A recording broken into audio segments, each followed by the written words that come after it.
Hello everyone, and thank you for tuning into this update. I'm Joshua Dobi. Right at the end of last calendar year, there was a huge omnibus spending bill. And by huge, I mean literal in terms of dollars and the number of pages. $1.7 trillion, 4,500-ish pages. I mean, I don't even know how tall that is, but it's big. So literally thousands of pages, $1.7 trillion stuffed into it. The primary reason for it was that the government needed to put in a spending plan to get through Congress so that we wouldn't shut down the federal government relative to its obligations from a financial standpoint. So that was priority number one, and that was accomplished. However, there were a number of things which were stuffed into it. And by a number, I mean hundreds, not just a couple. I'm not going to touch on all of them here because I don't want to bore you to tears. But relative to the kinds of things that we do here, definitely some important points that you want to keep in mind, especially with how many of them apply to so many of you. The first big one, and this applies to so many of you who are looking at required minimum distributions. The age for required minimum distributions has been raised effective for this year, 2023. Instead of it being 72, it is now age 73. There's also a provision inside of there where it increases to age 75, but that's 10 years out. 2033 is when that comes into play at this point. But for this year, the big relevance is that the required minimum distribution age has adjusted to age 73. Now, if you are already taking required distributions, it does not apply to you. You can think about that mathematically, but it does not apply to you. However, if you have not begun taking required minimum distributions out of your retirement accounts, it will very likely apply to you. So that instead of it being age 72, it is now age 73 when that required amount is to be taken out of those retirement accounts, 401ks, 403bs, IRAs, etc.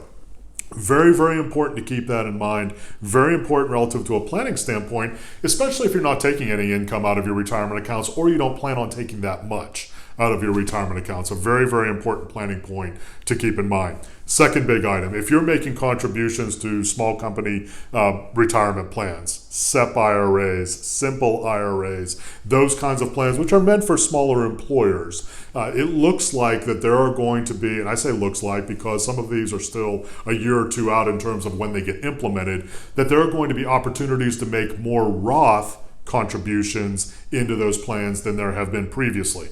Previously, at least before this year, Roth retirement plan contributions were really relegated to 401ks. Some 403bs, not too many, but really 401ks. Now that's getting expanded some, so if you have a SEP IRA or a simple IRA, you may be able to do Roth after-tax contributions to those accounts as well, which from a long-term accumulation standpoint, especially if you're younger, can mean some opportunities for tax-free growth in retirement. If you're closer to retirement, may not be as much opportunity for tax-free accumulation, but if you have a long runway, that may be something that you want to keep in mind.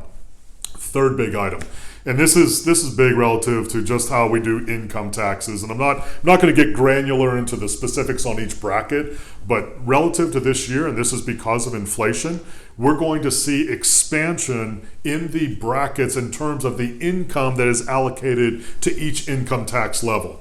What that means is because of inflation, you can earn some more income, a little bit, and still be in the same tax bracket. So it's important to take a look at that as well. Take a look at your brackets, be in contact with your CPA, with your accountant, your tax advisor to make sure that your withholdings continue to be good. Frankly, if you continue to withhold at the same rate that you've done previously, you're probably going to be all right at this point, but you definitely want to double check with that with your tax advisor, accountant, or CPA. The last big item that's sitting out there has to do with the expansion in the number of opportunities that we have for child savings credits and also for other retirement plan contributions, meaning increases in the limits for the amount that we're able to contribute to retirement plans. So that amount has gone up as well.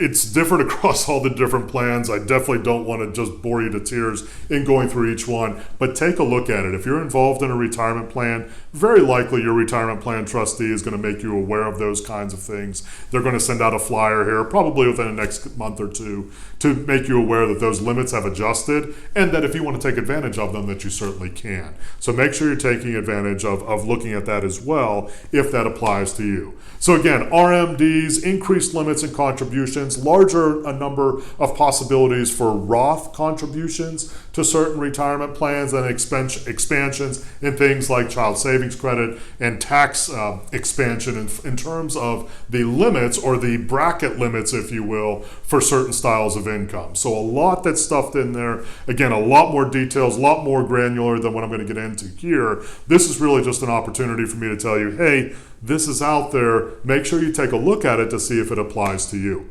If you'd like to reach out to us and to talk more about it, perhaps take a look at where things are. Does it make sense for you? Is it something we need to keep in mind or not? We always love to hear from you. Looking forward to talking with you soon.